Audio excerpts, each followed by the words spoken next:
Eu tenho tanta pergunta, mas peraí, deixa eu voltar aqui primeiro. Só para não sair, mas eu quero voltar nesse negócio do tabelamento. O que é dívida interna e externa de um país? Dívida externa dívida, você pode pensar em dívida em dólar. O Brasil pode dever em dólar, tem títulos brasileiros que são emitidos em dólar. Mas existe isso? Não no Tesouro Direto, mas tem título brasileiro emitido em dólar. Mas para as pessoas? Para as pessoas, só que normalmente são vendidos internacionalmente.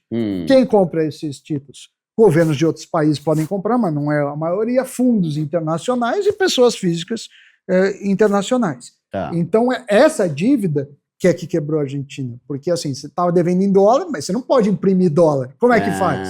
Tá. Então aí você pode ter quebra. Então alguma pessoa do exterior pode investir num tesouro, como se fosse um tesouro direto, só que é em dólar. E aí o governo depois tem que devolver com o lucro, a grana mais o lucro. O governo, na verdade, ele propõe uma taxa. Ele propõe uma taxa. Então ele vai, claro, não é a mesma taxa. Se o tesouro está pagando, sei lá, 10, 11%, dependendo do título, o em dólar vai pagar 5%, vai pagar 6%. Tá. Mas existe isso.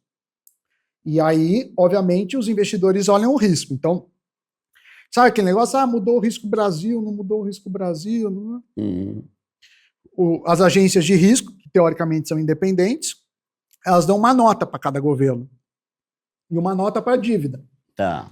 Então, se você é tido como qualidade A, você vai ter que pagar menos juros para os investidores do que uma qualidade B, do que uma qualidade C. Porque é mais seguro, né? Exato. Tá. Então, quer dizer, você pode ser uma qualidade B baixa, tipo Brasil, e pagar poucos juros? Pode, mas provavelmente nenhum investidor vai querer comprar. Então, o governo, que nem taxa Selic, o governo ele pode até decidir a taxa Selic, que é a taxa de um dia útil de curtíssimo prazo. Mas quando ele emite um título de 10 anos, de 5 anos, esses do Tesouro Direto, é o mercado que dá o preço. Então, esse negócio de falar, eu vou descer os juros. Não é bem verdade. Se não tiver fundamentos para descer os juros, você pode até descer a Selic. Mas as taxas de médio e longo prazos, o mercado que vai dar. Tá, então a dívida externa é quando os outros países investem no Tesouro Direto. Países, ou pessoas. Empresas, você deve, empresas. Em geral, você deve emissões em dólar, no caso brasileiro. Tá, e aí tudo... Mas é só isso? Porque, por exemplo, eu ouvi falar, porque eu achava, caramba, o Brasil tá com uma dívida externa, que treta. Aí eu descobri que os Estados Unidos têm uma maior ainda. Sim. Como que os caras têm tanto dinheiro? Mas é uma questão assim, uma coisa é você ser rico devendo, e outra ser pobre devendo. Por quê? Porque a taxa que aplica ao pobre não é a mesma do rico. O Japão tem uma taxa lá de 0.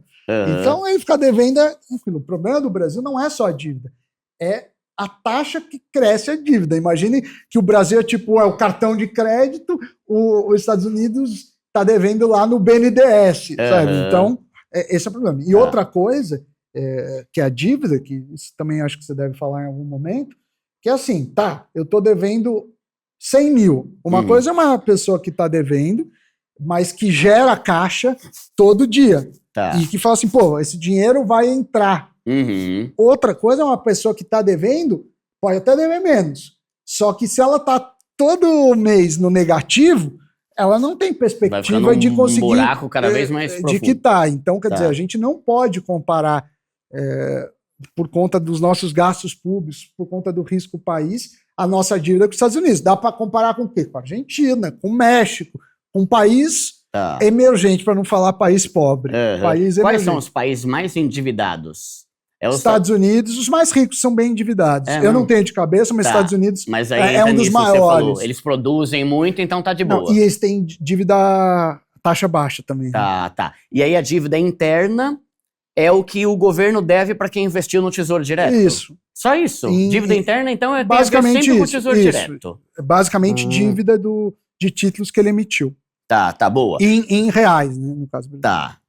E é uma boa, né? Eu reparei que o Tesouro Selic, o Tesouro Direto, tá com uma taxa alta pra caramba. Porque o risco é alto. Então, é isso que eu ia te perguntar. Não é tão arriscado pra quem vai investir, porque eles podem emitir dinheiro. Tipo, não tem o risco de eu perder. Você tem o risco do Brasil, né? o Brasil pode ir para o saco e ter uma inflação gigante, depende de que título você está falando. Ah, entendi. Porque o Tesouro Direto tem 3 tipos de título. Normalmente aquele lá que é o IPCA, que é a inflação, mais 6,5%. Então, tá altíssimo, né? Esse título é muito bom. O que eu menos gosto é o pré-fixado. Tá. Porque o pré-fixado, assim, você vai ganhar 12. Tá, e daí? E se a inflação for 15, você se lá. Tá. Então, esse ele te fala, a inflação mais 6 de alguma coisa.